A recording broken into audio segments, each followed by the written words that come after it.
Hello students, now we start blood transfusion and transfusion reaction. ठीक है, तो blood transfusion होता क्या है और ट्रांसफ्यूज़न रिएक्शंस क्या क्या होती हैं. ठीक है, इसके बारे में हम बात करेंगे. ठीक है, तो ब्लड ट्रांसफ्यूज़न होता क्या है.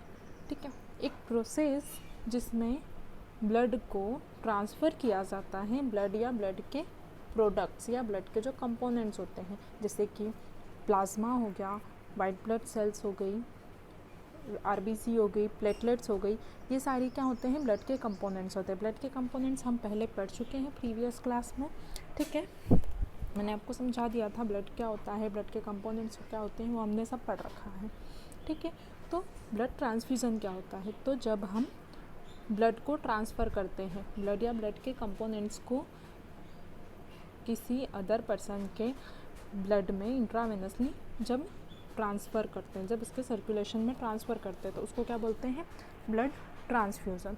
ठीक है, तो ये हो गई हमारी बात ब्लड ट्रांसफ्यूज़न की.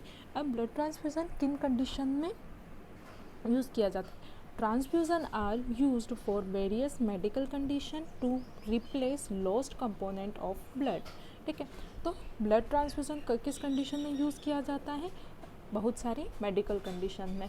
जैसे कि किसी पेशेंट को, कोई पेशेंट है जिसमें ब्लड का कोई कंपोनेंट कम हो गया है, जैसे प्लाज्मा कम है उसकी बॉडी में, तो हम प्लाज्मा सिलेक्ट करके प्लाज्मा को एंटर करेंगे उसकी बॉडी में. ठीक है, डालेंगे. देन अगर आरबीसी उसकी बॉडी में कम है, आरबीसी बहुत ज़्यादा डिक्रीज़ हो गई है, तो हम आरबीसी उसकी बॉडी में इंजेक्ट करवाएंगे, डालेंगे. ठीक है, अगर डब्ल्यूबीसी की कमी है उसकी बॉडी में, तो हम डब्ल्यूबीसी ऐड करवाएंगे. ठीक है, और डब्ल्यूबीसी का मेन फंक्शन क्या होता है, इन्फेक्शन के अगेंस्ट वर्क करना.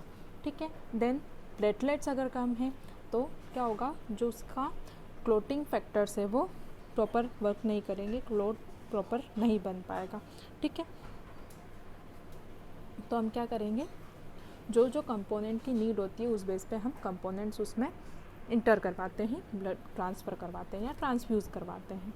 ठीक है, देन हम बात करेंगे कि पर्पस क्या होता है. तो पर्पस की हम बात करें तो ब्लड ट्रांसफ्यूज़न का पर्पस क्या होता है, to increase circulation blood volume. ठीक है, अगर किसी पर्सन की बॉडी में जो ब्लड है वो बहुत ज़्यादा डिक्रीज़ हो गया, ब्लड वॉल्यूम बहुत ज़्यादा डिक्रीज़ हो गया है, तो उसको इंक्रीज़ करने के लिए हम क्या करते हैं, ब्लड को ट्रांसफ्यूज़ करवाते हैं. ठीक है, ये हमारा होता है फर्स्ट टॉपिक. फिर नेक्स्ट हम बात करेंगे कि to increase the number of red blood cells and to maintain haemoglobin level. ठीक है, तो आरबीसी का मेन काम क्या होता है, आरबीसी में क्या प्रेजेंट होता है, तो हीमोग्लोबिन जो है वो आरबीसी में प्रेजेंट रहता है. तो हीमोग्लोबिन का लेवल अगर किसी पर्सन की बॉडी में बहुत ज़्यादा कम है, ठीक है, तो उसके लिए हम क्या करेंगे कि आरबीसी को के लेवल को इंक्रीज़ करने के लिए, हीमोग्लोबिन के लेवल को कंप्लीट करने के लिए जितना अमाउंट उसको नीड होती है उतना अमाउंट मेंटेन करने के लिए हम क्या करेंगे, आरबीसी, ठीक है, ऐड करवाएंगे.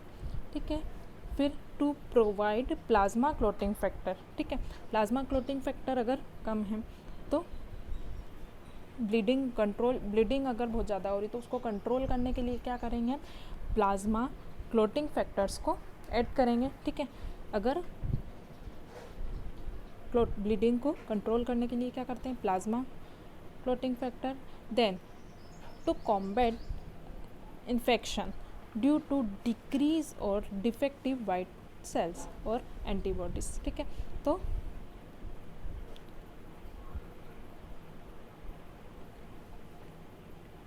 वाइट ब्लड सेल्स अगर डिफेक्टिव है या डिक्रीज हो गई है तो उसके लिए भी हम करेंगे. ठीक है, तो पर्पस क्या हुआ इसका, सबसे पहले ब्लड वॉल्यूम को इंक्रीज़ करने के लिए, रेड ब्लड सेल्स को इंक्रीज़ करने के लिए या हीमोग्लोबिन के लेवल को मेंटेन करने के लिए. देन प्लाज्मा क्लोटिंग फैक्टर है वो किसके लिए, प्लाज्मा क्लोटिंग फैक्टर को प्रोवाइड कराते, जो ब्लीडिंग होती है उसको कंट्रोल करने में हेल्प करने के लिए. ठीक है, एंड इन्फेक्शन से लड़ने के लिए. ठीक है, वाइट ब्लड सेल्स और एंटीबॉडीज़. ठीक है, देन इंडिकेशन क्या होते हैं, तो किन कंडीशन में हम ब्लड ट्रांसफ्यूज़न करते हैं, ठीक है। पर्पस होता है कि क्या कंडीशन, उसका पर्पस क्या है, मतलब कैसे उसको ले सकते हैं। लेकिन इंडिकेशन क्या क्या पैथोलॉजिकल कंडीशंस हो सकती है, क्या क्या कंडीशंस में हम ब्लड ट्रांसफ्यूज़न करवाएंगे। तो सबसे पहले बात करेंगे आफ्टर सर्जरी। अगर कोई सर्जरी हुई है, कोई ऑपरेशन हुआ है जिसमें ब्लड बहुत ज़्यादा कम हो चुका है, तो हम क्या करेंगे, सर्जरी की कंडीशन में ट्रांसफ्यूज़ करवाते हैं ब्लड। ट्रॉमा या हेमरेज, कभी कोई एक्सीडेंटल कंडीशन हो गई है जिसकी वजह से ब्लड बहुत ज़्यादा लॉस हो गया है, तो क्या होता है, ब्लड ट्रांसफ्यूज़र करवाना पड़ता है, ठीक है। देन आता है सीवियर एनीमिया। अगर एनीमिक कंडीशन है, एनीमिया क्या होता है, लैक ऑफ आरबीसी, मतलब आरबीसी बहुत ज़्यादा कम हो गई है, तो हम क्या करेंगे, उसके लिए भी ब्लड ट्रांसफ्यूज़न करवा के ही आरबीसी एनीमिया जो है उसको सही किया जा सकता है, ठीक है, हील किया जा सकता है। एंड ल्यूकोपेनिया, ठीक है, ल्यूकोसाइट्स की अगर कमी हो गई है तो उस कंडीशन में, ठीक है, अग्रेनुलोसाइटोसिस, ठीक है। फिर देन बात करेंगे प्री ट्रांसफ्यूज़न असेसमेंट। तो ट्रांसफ्यूज़न से पहले हमको क्या चीज़ ध्यान रखनी है उसके बारे में हम बात करेंगे। तो ट्रांसफ्यूज़न से पहले क्या होता है कि पेशेंट की हिस्ट्री, ठीक है, प्रीवियस हिस्ट्री को जानते हैं कि पेशेंट ने पहले कब ब्लड को ट्रांसफ्यूज़ किया था, ठीक है। देन रिएक्शन टू ट्रांसफ्यूज़न, अगर उसने ट्रांसफ्यूज़न किया था तो उससे कोई रिएक्शन आई थी या नहीं, ठीक है। नंबर ऑफ़ प्रेगनेंसी, अगर कोई वुमन है, ठीक है, तो उसकी क्या करेंगे हम, पूछेंगे उससे कि कितना, कौन से नंबर की आपकी प्रेगनेंसी है, ठीक है। अगर उसको ब्लड लॉस हुआ तो पहले बेबी है या नहीं है उसके बारे में जानेंगे। फिर हेल्थ प्रॉब्लम्स, अगर उस हेल्थ रिलेटेड कोई प्रॉब्लम है, कोई इलनेस आ रही है, कोई कमज़ोरी आ रही है, या उसको पहले कोई बीमारी हो चुकी है, कोई डिसीज़ कॉज्ड है वो, तो हम उसके बारे में पूरी डिटेल लेंगे, ठीक है। देन कार्डियक डिसीज़ तो नहीं है, ठीक है, कार्डियक प्रॉब्लम होगी तो हम ब्लड का ट्रांसफ्यूज़न नहीं कर सकते हैं, ठीक है। अगर पल्मोनरी डिसीज़ होगी तो उसको कोई लंग डिसीज़ तो नहीं है, पल्मोनरी डिसीज़ तो नहीं है, ठीक है, रेस्पिरेटरी डिसीज़ तो नहीं है, ठीक है, वेस्कुलर डिसीज़ तो नहीं है, वेसल से रिलेटेड कोई डिसीज़ तो नहीं है, ठीक है। तो हम ये सारी चीज़ें उससे पहले कंफर्म करते हैं। तो ट्रांसफ्यूज़न से पहले हम ये सारी चीज़ें पता करनी बहुत ज़्यादा ज़रूरी होती है, ठीक है। अगर ये चीज़ें हम बिना चेक किए पता करेंगे तो पेशेंट को कोई भी हार्म हो सकता है, ठीक है, या और ज़्यादा इंजर्ड हो सकता है पेशेंट, ठीक है। देन हम बात करेंगे कि फ़िज़िकल असेसमेंट। तो फिज़िकल असेसमेंट से होता है कि पेशेंट की फ़िज़िकल कंडीशन क्या है, ठीक है। तो ये तो हुई थी हमारी प्री ट्रांसफ्यूज़न असेसमेंट, मतलब ट्रांसफ्यूज़न से पहले हमको जानना है कि वो क्या क्या कंडीशन है उसकी, ठीक है। देन हम बात करेंगे कि पेशेंट यूज़ एसेसरी मसल्स, ठीक है, एसेसरी मसल्स अगर वो यूज़ कर रहा है, ठीक है। एंड इडीमा, कोई सूजन वगैरह तो नहीं है उसको, ठीक है। जुगुलर वेन डिस्टेंशन, मतलब सुपीरियर वेना केवा से क्या होता है, इंक्रीज़ बहुत ज़्यादा होने लगता है, ठीक है, ब्लड, ठीक है। स्किन पर कोई रेशियस तो नहीं आया है, जब हमने ब्लड ट्रांसफ्यूज़न किया है तब हमको चेक करना है कि उसकी स्किन पर कोई रेशेस तो नहीं आए हैं, ठीक है। पेटिचियल, मतलब वही स्किन रेशेस, काइमोसिस, मतलब कोई किसी भी टाइप की कोई स्किन प्रॉब्लम तो नहीं हुई है उसको ब्लड ट्रांसफ्यूज़न की वजह से, ठीक है। देन हम बात करेंगे सिलेक्शन ऑफ डोनर। तो डोनर का सिलेक्शन कैसे करते हैं हम, तो सबसे पहले हम बात करेंगे डोनर के सिलेक्शन में कि जो डोनर है वो किसी डिसीज़ से,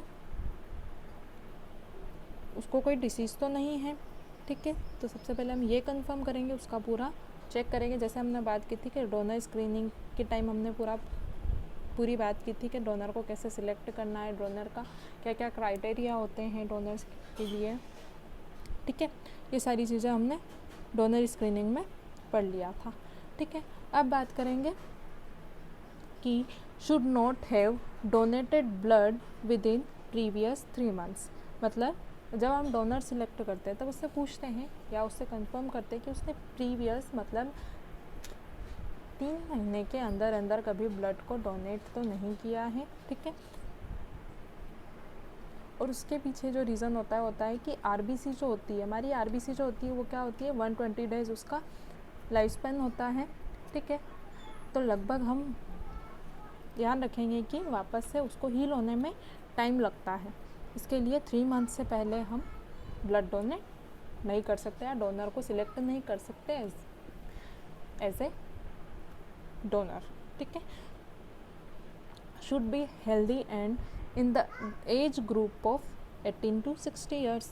मतलब जो डोनर हम सिलेक्ट कर रहे हैं वो हेल्दी होना चाहिए और उसका जो एज ग्रुप है वो समथिंग 18 to 60 ईयर का होना चाहिए। मतलब 18 से 60 साल के बीच का जो हमारा डोनर है वो होना चाहिए। मतलब जो डोनर ब्लड देने के लिए रेडी हो उसकी एज 18 साल से ऊपर तथा 60 साल से कम होनी चाहिए, ठीक है। देन बात करेंगे शुड नॉट बी प्रेग्नेंट। अगर कोई फीमेल ब्लड दे रही है या एज ए डोनर वो आई है आपके पास, तो आपको चेक करना है कि वो प्रेग्नेंट ना हो, ठीक है। क्योंकि प्रेग्नेंट लेडी में मोस्ट ऑफ टाइम ऐसा होता है कि वो उसको खुद को इतनी ज़्यादा नीड होती है तो हम प्रेग्नेंट लेडी का ब्लड नहीं ले सकते हैं, ठीक है। देन हम बात करेंगे should have HB level above 11 gram percent 12 gram percent. मतलब जो HB होता है वो कितना होना चाहिए, 12 ग्राम परसेंट से ज़्यादा होना चाहिए, उससे कम नहीं होना चाहिए, ठीक है। HB चेक करेंगे। Then should have normal vital signs. मतलब उसमें कोई वाइटल साइंस आने चाहिए, इंपॉर्टेंट साइन होने चाहिए।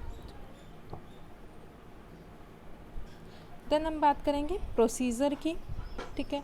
तो ब्लड ट्रांसफ्यूज़न की प्रोसीजर क्या होती है, तो सबसे पहली प्रोसीजर होती है वॉश हैंड वियर ग्लव्स। सबसे पहले क्या करना है, हैंड वॉश करना है, देन क्या करना है, ग्लव्स पहनने हैं, ठीक है। Then perform vein puncture by selecting a large vein which allow the patient mobility, ठीक है। सबसे पहले क्या करना है, वेन पंक्चर करना है। वेन पंक्चर के लिए क्या करेंगे हम, सबसे पहले एरिया डिसाइड करेंगे कि कौन सी वेन हमको लेनी है, ठीक है। और वेन जो हम सिलेक्ट करते हैं उसमें जो पेशेंट है वो मूव कर सके, ठीक है। नहीं हैंड ऐसा नहीं हो कि वो ना, ऐसा कोई पार्ट आप चूज़ कर ले, ऐसा कोई एरिया आप चूज़ कर ले जिससे वो मूव ना कर सके, ठीक है। फिर देखेंगे हम कि check the blood to be transfused for group.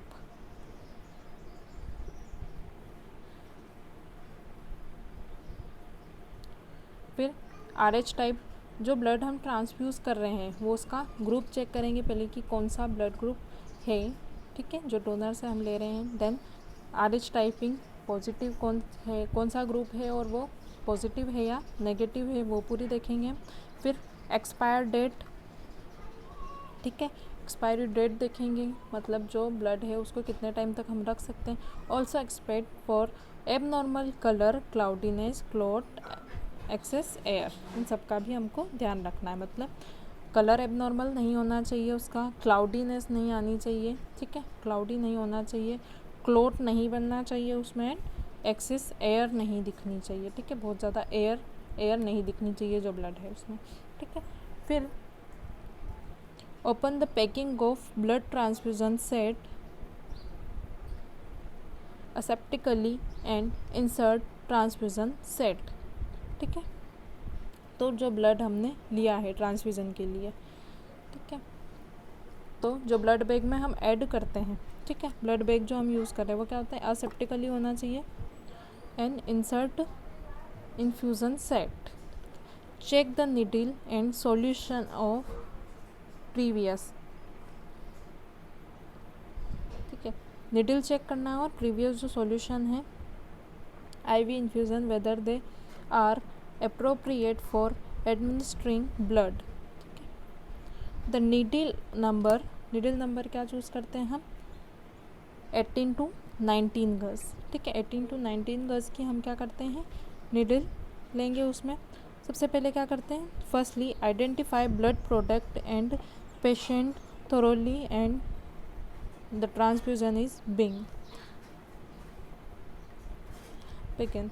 ठीक है, तो फर्स्टली क्या करते हैं, हम आइडेंटिफाई करते हैं कि ब्लड प्रोडक्ट पेशेंट को कौन से ब्लड प्रोडक्ट की नीड है और देन उसको ट्रांसफ्यूज़न स्टार्ट करते हैं।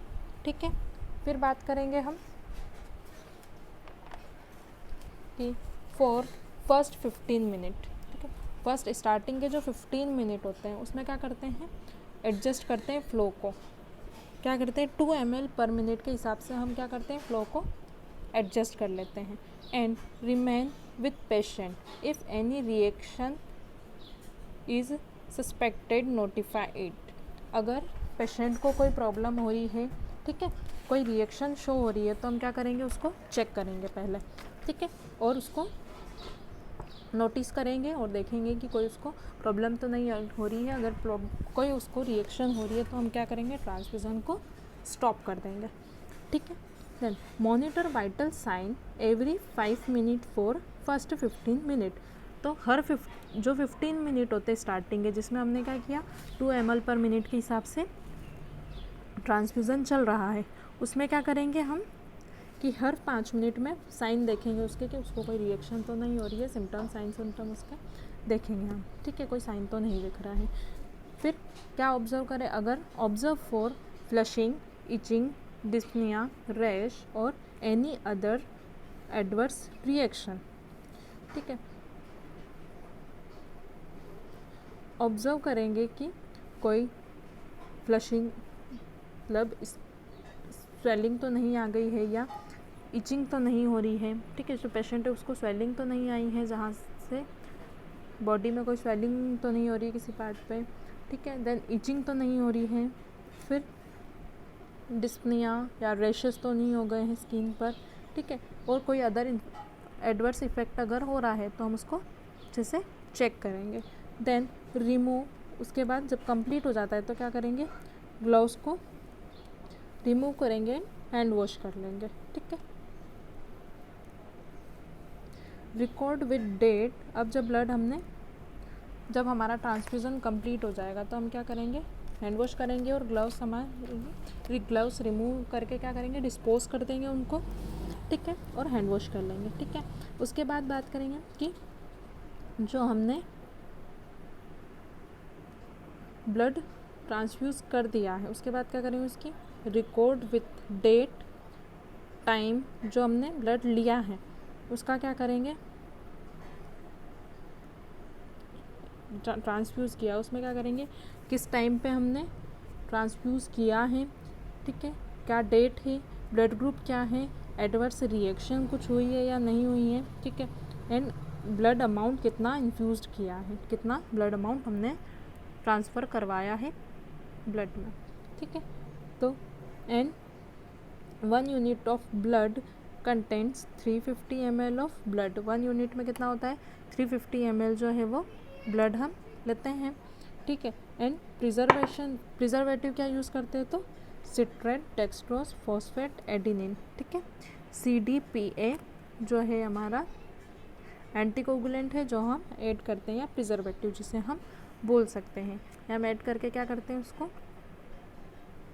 अच्छे से ट्रांसफ्यूज कर देते हैं। ठीक है, देन हम ओवरव्यू की अगर बात करें तो जो ब्लड ट्रांसफ्यूज़न होता है, ठीक है, blood transfusion and transfusion reaction हमारी कंप्लीट होती है। क्या क्या रिएक्शंस आ रही है ट्रांसफ्यूज़न की टाइम। ठीक है, डोनर स्क्रीनिंग हमने पूरा पढ़ लिया था कि डोनर जो सिलेक्ट करते हैं वो कैसा होना चाहिए, क्या होना चाहिए। देन इंट्रोडक्शन में हमने बात कर ली थी कि ट्रांसफ्यूज़न या ब्लड या ब्लड के कंपोनेंट्स को जब इंट्रावेनसली किसी पर्सन की बॉडी में डालते हैं तो उसको क्या बोलते हैं, ब्लड ट्रांसफ्यूज़न। ठीक है, ट्रांसफ्यूज़न जो है कुछ मेडिकल कंडीशन के लिए जिसमें ब्लड कंपोनेंट जो है लॉस्ट हो गए उनको रिप्लेस करने के लिए यूज़ किया जाता है। ठीक है, देन पर्पस की हमने बात की थी कि जो ब्लड का वॉल्यूम है उसको इंक्रीज़ करने के लिए, RBC के नंबर को इंक्रीज़ करने और हीमोग्लोबिन के लेवल को मेंटेन करने के लिए हम यूज़ करते हैं। ठीक है, देन प्लाज्मा क्लोटिंग फैक्टर्स को प्रोवाइड करवाते हैं, किसके लिए? ब्लीडिंग को कंट्रोल करने के लिए, जो हेल्प करता है, ठीक है। और इन्फेक्शन से लड़ने के लिए जो डिक्रीज और डिफेक्टिव वाइट ब्लड सेल्स और एंटीबॉडीज होती है उनके लिए, ठीक है। फिर इंडिकेशन में हमने बात की थी कि आफ्टर सर्जरी, ट्रॉमा, हेमरेज, ठीक है। इन कंडीशन में भी हम क्या करते हैं, इंडिकेशन हम देखते हैं कि किस किस कंडीशन में हम ब्लड का ट्रांसफ्यूज़न करते हैं। तो सर्जरी मतलब कोई एक्सीडेंटल कंडीशन है या कोई सर्जरी हो रही है, उस कंडीशन में ब्लड को ट्रांसफ्यूज़ करवाते हैं, ठीक है। देन ट्रॉमा या हेमरेज कंडीशन होती है तो उसमें करवाते हैं। देन सीवियर एनीमिक कंडीशन हुई तो उसमें ब्लड को ट्रांसफ्यूज़न करवाएंगे, ठीक है। सीवियर एनीमिया हुआ मतलब कि आरबीसी का लैक होना, मतलब आरबीसी बहुत ज़्यादा कम हो जाएगी, तो उस कंडीशन में हम क्या करेंगे, ब्लड को ट्रांसफ्यूज करवाएंगे। देन ल्यूकोपेनिया, या ल्यूकोपेनिया मतलब ल्यूकोसाइट जो है उसकी बहुत ज़्यादा कमी हो जाएगी, और अग्रेनुलोसाइटोसिस, ठीक है। एंड प्री ट्रांसफ्यूज़न में हमने बात की थी कि पेशेंट की हिस्ट्री लेनी है हमको, प्रीवियस ट्रांसफ्यूज़न उसका कब हुआ था, ठीक है। फिर रिएक्शन, ट्रांसफ्यूज़न करवाते टाइम उसको कोई रिएक्शन तो नहीं हुआ था, उसको हम चेक करते हैं। देन अगर कोई वुमन है तो उसकी प्रेगनेंसी के बारे में हम जानेंगे, ठीक है।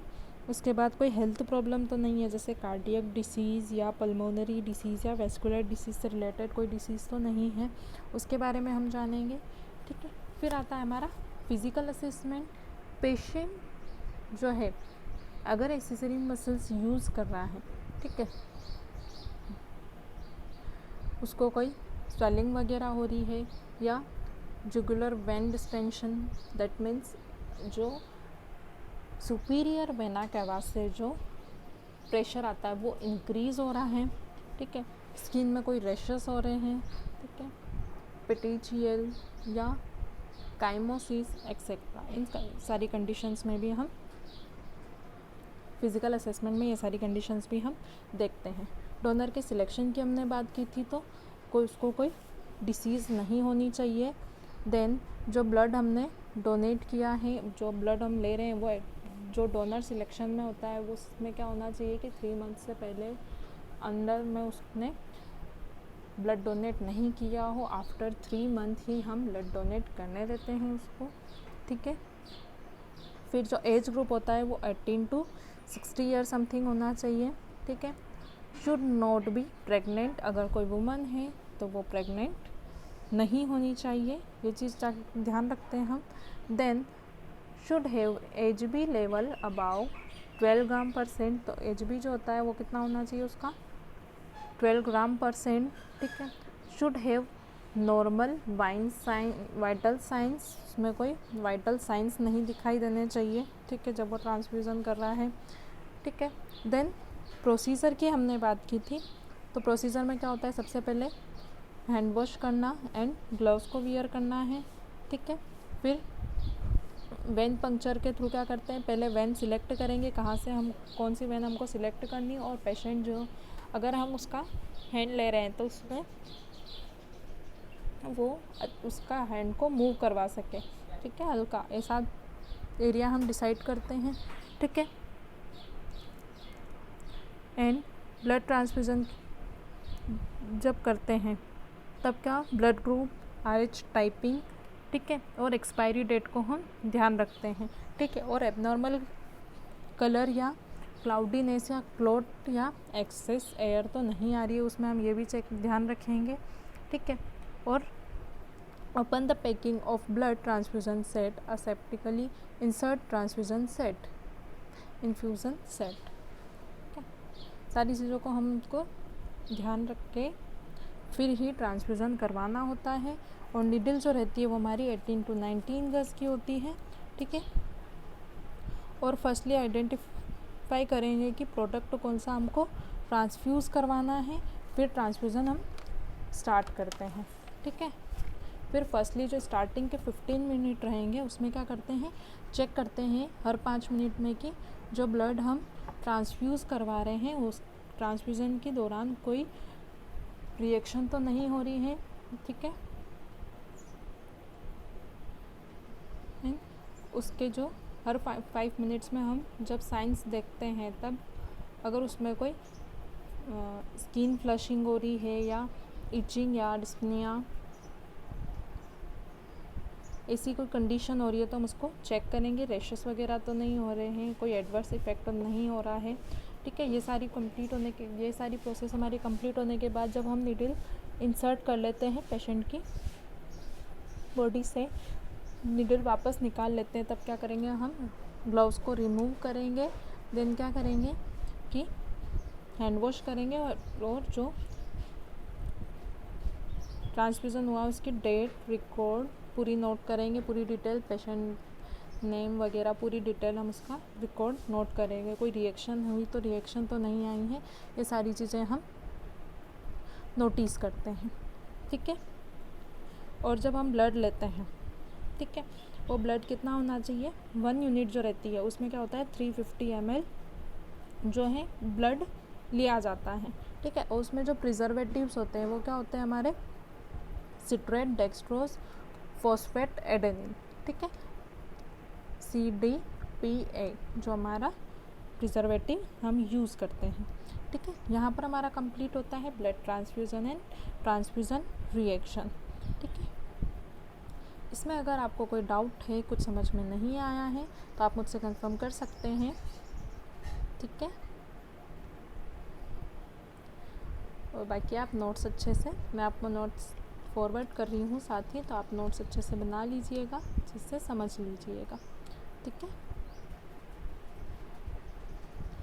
Thank you and take care, stay home, stay safe. Thank you so much.